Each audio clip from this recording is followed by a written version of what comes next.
You are listening to the Daily Gold Podcast, covering precious metals, the junior mining sector, and global capital markets for intelligent investors. Now, here is your host, Jordan Roy-Byrne.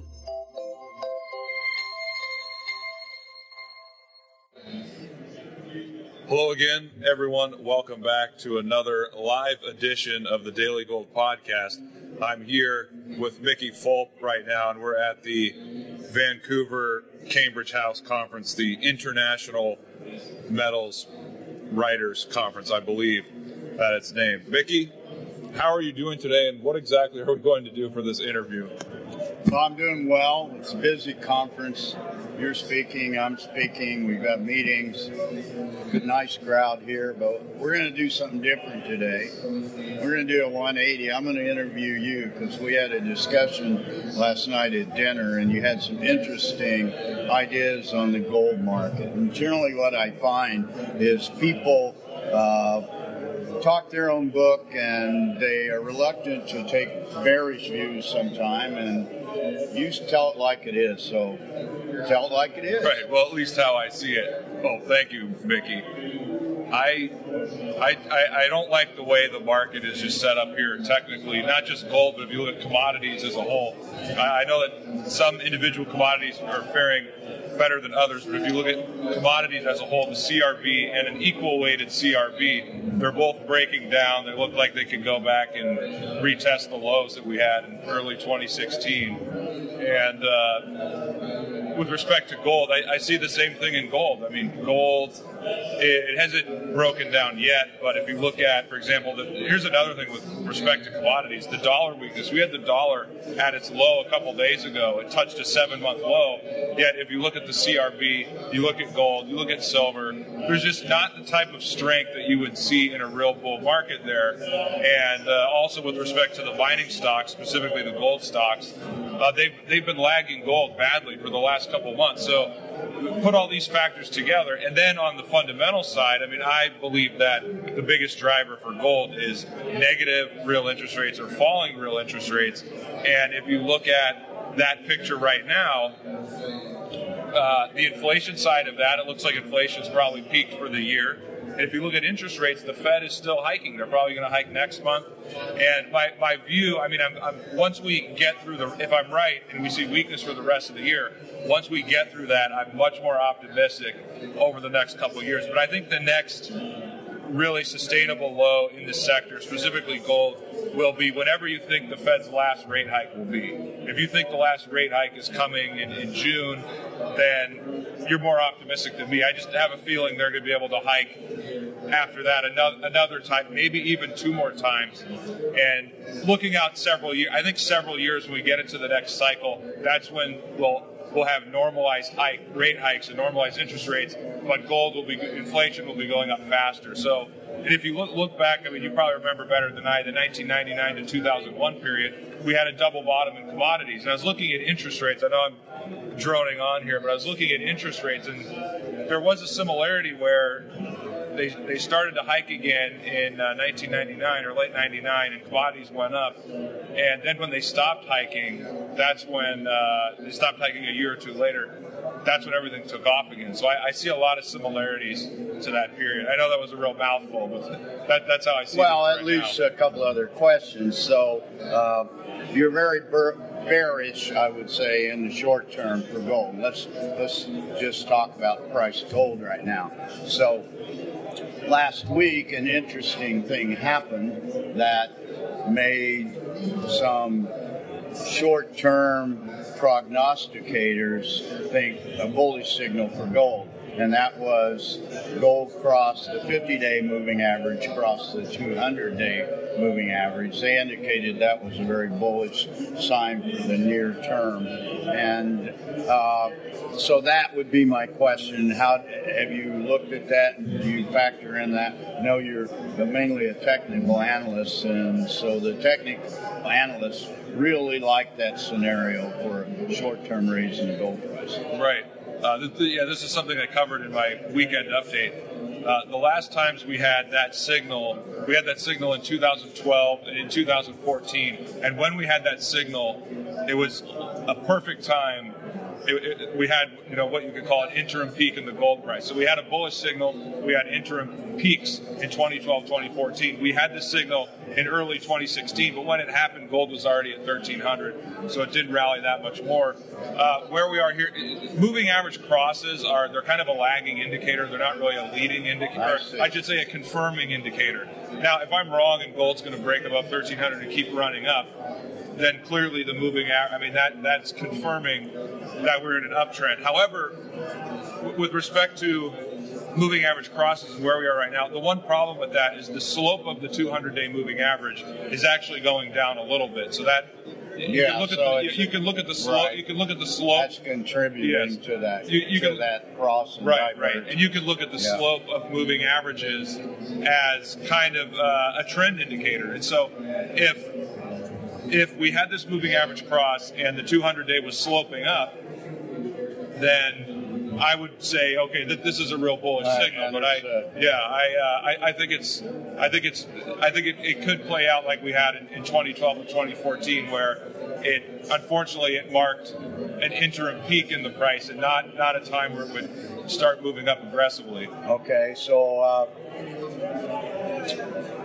generally, the seasonality of gold will demand that it goes down beginning by mid-June with the so-called summer doldrums. And as you're aware, that's common occurrence. Did not happen last year. We had the highs during the summer doldrums, yearly highs for gold, but that's quite unusual. So I would see, personally, weakness from a fundamental sort of view in gold just with the seasonality, and that's generally the time that I start picking away at some gold bullion. And sometime in that interim low that will happen generally in July or August, sometimes a little earlier, sometimes toward the back end of that, but we almost always see that. So that would lend credence to this idea you have for short-term bearishness. Regarding the Fed rate hike, I expect it in June. I expect that not to be the last one, so you're looking at that as being bearish for gold. The other thing that you made a point of is, and this would be my real concern too, is the dollar weakness. Dollar's down, 6% from its high post-Trump election at 103, and it's basically hanging around 97 right now. And you're right, we haven't seen the bump in any metals that would be commensurate with that sort of dollar weakness. Why is that? Is it just there is no fundamental demand for gold, or is it the speculators? I mean, you know and I know that there's a lot more gold traded in the paper market in London every day than basically gold that exists on the planet in a year, right? So that's I don't know. Give me some. Well, I would take the fundamental view and say I'm looking at real, like I talked about this in my talk, but in the last several months, real interest rates have been going up. And it's, of course, that doesn't explain what will happen in the next couple months.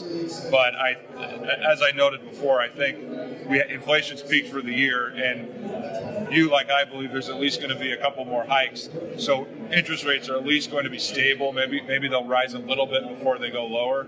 And so I think that. And another thing to look at, I look at GLD as a proxy for investment demand. I mean, how much gold is being added or taken away. And since the Trump election, I mean, we've seen it's a big difference from last year. Last year we saw tons of buying in via the GLD. We've seen very little. And so I would explain that as fundamentally the market sees that real interest rates are rising and they could continue to rise. And perhaps that explains why with respect to precious metals, we haven't quite seen as much strength as we normally expect with respect against the dollar weakness. So what's this mean for speculators in gold stocks, or explorers, developers, mid-tiers, majors, etc.? Generally the time to buy is in down markets. So what are you doing? What are you looking at? Great question.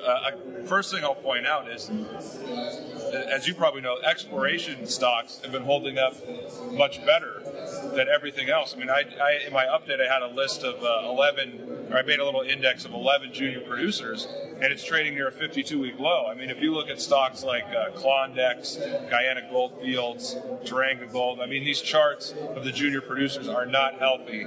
These charts are arguing that gold prices are going to come down. And also the optionality plays look similar. They've been selling off huge since last year. And so that bodes poorly for the gold price. However, to get back to exploration, I mean, there's a number of exploration stocks, as you know, that even since the peak in gold last year that have been doing well. I mean, there's some that have been making 52-week highs. So, I mean, I'm definitely seeing a lot of value there. And I think that, what I'm hoping for, not that I'm hoping that everything's going to go down, but I've been thinking / hoping that maybe over the next 4 to 6 weeks, we get a fairly big sell-off in the stocks, and we kind of make a low after the rate hike, and then so it would make sense that we kind of get a late summer bounce. I mean, seasonality, you talked about it before. I'm not a huge seasonality guy, but I have noticed that it seems like that gold, whether it's strong or weak, it does tend to make a low. If it's strong, the low might be in June with like a slightly higher low in July. If the market's weak, the low kind of comes in July, could be late July.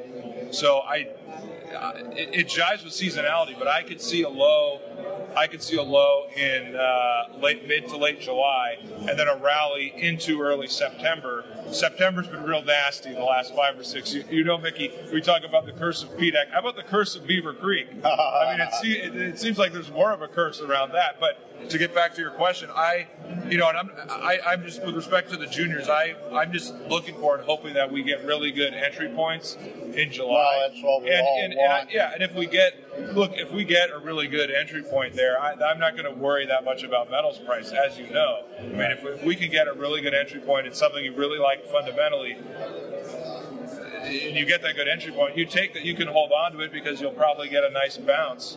And so that's something I've been looking at this year. I've been saying, don't chase strength, just buy weakness, accumulate weaknesses. Yeah. When the market's taking off and it looks like gold's going to break above 1,400, that's the time when you can play the momentum names. But right now, you're going to get killed doing that. You have to be a contrarian now, as you know. Right. All right, Jordan. Thanks for your time. It's a pleasure to interview for you for the first time. Well, thank you so much, Mickey, and I look forward to interviewing you, returning the favor again very soon. All right. Thanks a lot, Jordan. Thank you for tuning in to the Daily Gold Podcast. For more interviews, editorials, and analysis, log on to thedailygold.com. And for premium coverage of precious metals and the best junior mining companies, visit thedailygold.com/premium.